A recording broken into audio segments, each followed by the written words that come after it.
From the Florida Today newsroom, this is the Florida Today Show.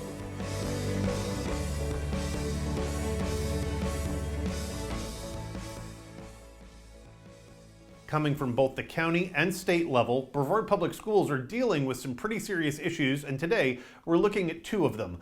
Welcome to the Florida Today Show. I'm Rob Landers. From a local parenting group calling for the removal of books it considers to cross the line for graphic content, to a newly passed parental rights law that is so vague, school districts across the state are baffled over how to accommodate for it. This week, I caught up with education reporter Bailey Gallion to discuss more than a dozen books that are being considered for removal from school libraries and the new law that critics refer to as the Don't Say Gay law. Watch. So, Bailey, thank you for joining me today. I want to talk to you today about, well, all of your coverage of the school board that you've been doing over the past couple months. But really, here recently, you've been covering the push to, I don't want to say ban books, because it's not like there's a banned book list going around, but I do want to talk to you about the books that the parenting group Moms for Liberty is asking to have removed from Brevard Public School libraries. Can you catch us up to speed on what's going on in this topic? Yes. So far, Moms for Liberty has submitted 19 books to Brevard Public Schools for review. And they say that these 19 books actually violate Florida's pornography and obscenity laws against providing harmful materials to minors. So they're focusing mostly on books that have very explicit sex scenes, explicit references to drugs, sexual assault, foul language, other things that they say aren't appropriate for kids and actually constitute possibly pornography. So there's no focus on like racial issues in books like we've seen in other districts. It's mostly based on sex scenes. And right now the district doesn't have in place a way to examine and remove books at the district level. It all has to be done on a school by school basis. So the school board is working next week to craft a policy that will actually allow them to do that. And for now, individual schools are looking into the books that Moms for Liberty has questioned. And some of them have chosen to remove these books from the shelves. Some of them were lost already. Some of them haven't been checked out in a while. And there are like other reasons besides them containing objectionable content that they may have been removed. But there are two books that have been now completely removed from circulation, basically. One is This Book is Gay, which contained a graphic drawing of a nude man and also instructions on how to perform homosexual sex acts. The physical copy was in one library, but it had already been lost, I believe, and it won't be repurchased. The other one was Triangles. And that was in a physical copy of that was in one library, and that school made the decision to take it out of circulation. So there are two books that have been completely removed. Some of the other books on the list have been removed from some libraries, but not yet other libraries. And schools are still undergoing the process to examine these books and decide whether or not they should be on the shelves. So I'm really glad that you mentioned that it was just the graphic sexual content that Moms for Liberty in Brevard was contesting. If I'm not mistaken, their counterpart chapter to the south of us had like a list of more than 100 books that they wanted removed from schools. And our Brevard chapter is going, you know what, hey, we're not trying to ban books here, but we really think that these 19 books overstep the lines of what is allowable under Florida statute, correct? And every book that they have contested, they have actually read fully. Okay. So two out of 19 are really on the radar of schools. What's going on? What's up with the other 17 books? The other 17, some of them are still on the shelves. And some of them, a school just might not have made the decision yet. Again, like schools are still looking at these books. But what happens if those books remain on the shelves and parents continue to object to them? The school has to undergo a formal review that involves them pulling together a committee that includes parents, representatives from school board members, the media specialist, the principal, several people have to then read the book. And so it's basically like an act of Congress. Yes, to go through an open meeting. Right. Yeah, they have to have an open meeting to decide whether or not the book should remain on the shelves.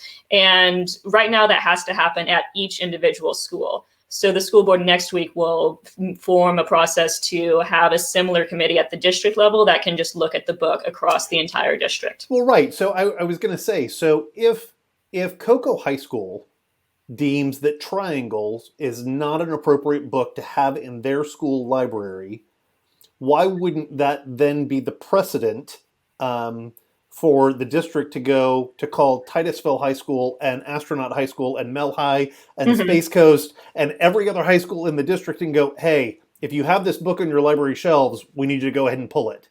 Like, why are we not there yet? Because that's just not how the policy is built. Right now, individual media specialists and school administration, they have the discretion to decide whether or not these books are appropriate for the kids in that school.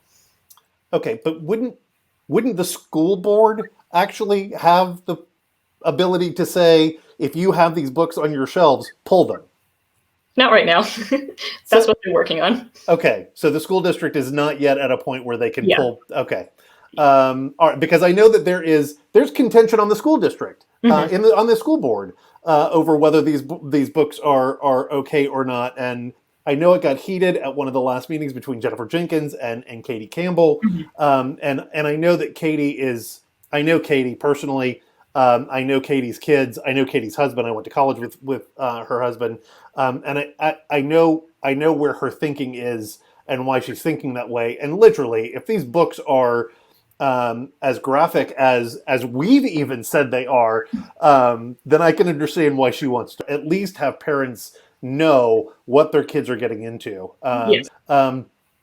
So that being said, all of this kind of boils down to parental rights, which has been a huge topic in education over the past couple months, specifically with the bill that just passed through the legislature that was signed by Governor DeSantis.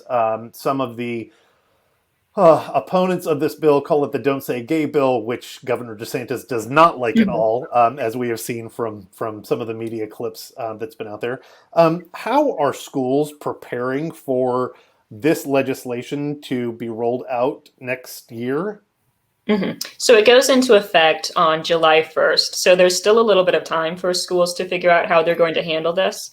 And there's still a lot that's up in the air, because the Florida Department of Education will eventually send out guidance to schools on how exactly they should handle this policy, and schools haven't received that yet. So right now, nothing has changed, and it's not exactly clear how this legislation will impact schools. Like, administrators and school boards are going to have to discuss how they might need to change policies to make sure teachers are following these rules.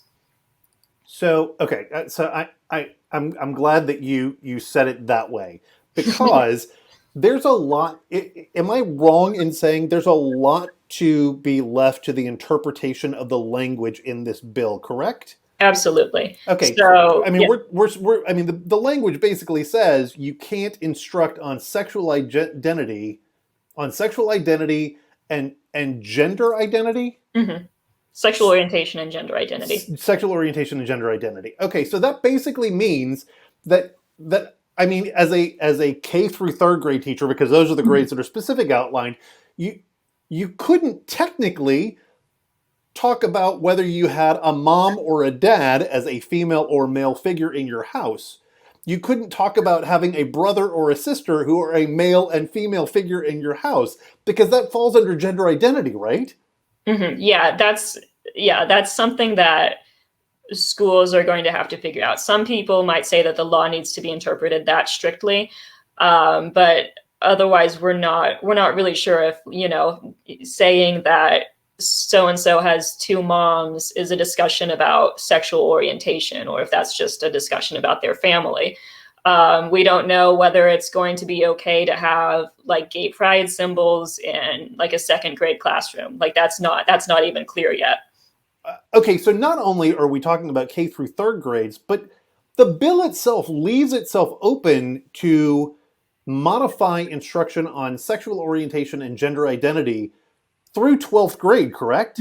Yes, because the law says that any instruction on gender identity and sexual orientation must be age appropriate for the group that's being taught. And it doesn't really give a lot of direction on what age appropriate means. And the recourse that parents have if they feel that this law has been violated is to sue. So there's concern that there will be some sort of chilling effect, that teachers will go beyond maybe even the purpose of the law to try to prevent from, getting sued. Teachers aren't legal experts and they generally don't want to be sued. So so there's concern that it's going to be interpreted too broadly in classrooms. Right. I again, and I think I said this on the Florida Today show before, I've seen TikTok videos where teachers are saying, I'm not going to use he and him. I'm not going to use she and her because I don't want to get into gender specifics.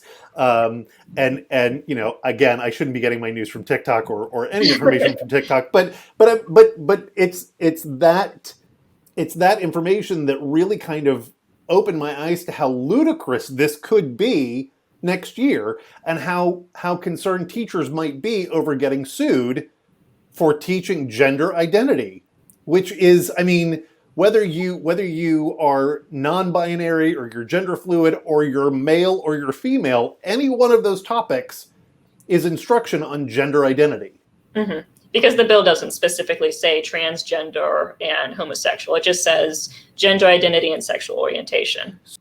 How do you sit through 4 5-hour meetings, comment after comment after comment after comment, and really kind of sift through hyperbole and rhetoric and really kind of boil down to what the news of the meeting is? How do you do that? Well, I have to set my emotions aside, and I have to listen to every argument on its merit, and I have to cut through some of there's always a little bit of misinformation in the public comment section, especially because, these are just ordinary citizens who are trying to get their opinion across. And I have to remember that I'm doing what I'm doing because I believe that parents and teachers deserve accurate information. And if it's difficult for me to sit through a school board meeting, I can't imagine how difficult it would be for a working parent to sit through a school board meeting and try to decide what's accurate and what's not. So it really is kind of a labor of love. Well, I can tell you, as a Brevard County resident and as a subscriber of Florida Today, I'm grateful to have you sitting in those meetings so that I don't have to. What's coming up next for you, Bailey? More discussions on these book objections, because the school board will be developing a policy to better handle some of the backlash they've gotten from the community and some of the requests that they're getting from parents for more transparency about what's in school libraries. If I'm not mistaken, one of the things that I read in your article that I think published on FloridaToday.com today was that schools are now looking at, or at least Moms for Liberty is pitching, like a rating system similar to movies. So you would have an R rating or a PG-13 or a PG or a G rating, correct? Yes. Yeah, because they want parents to be able to look at books and have an idea of what's in them. Because right now there's not really a way to tell what's in the books that your children are reading without reading them yourself. And most parents don't really have time for that. So they want like on the national level for there to be a way for parents to see whether a book has explicit sex scenes, whether there's drug use in it, stuff like that. Because right now, like a book that's marketed for young adults might still contain very explicit material, and it might be listed, as teen fiction, but it might be something that parents don't want their teens to be reading. Got it. Well, that makes sense.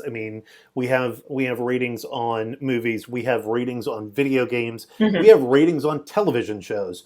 So it makes sense that we would at least have a heads up on a cover of a book for parents to go, hey, you might want to check this out if your kid's reading this. Literally and figuratively, like check it out from the library. Yes. Bailey, is there anything else that I didn't ask you that I probably should have? Nope. I think you covered everything. Okay. All right. Well, Bailey, thanks for joining me, and I look forward to reading your next article in Florida Today soon. All right. Thank you, Rob. Thanks. Well, that's our show for this week. My thanks to Bailey for joining me today and shedding some light on what schools are bracing for in the 2022-23 school year. If you have questions regarding Florida Today's education coverage, you can reach out to Bailey at bgallion@floridatoday.com. If you have questions about the Florida Today Show, you can always reach out to me at rlanders@floridatoday.com. That's it for this week. Thanks for watching.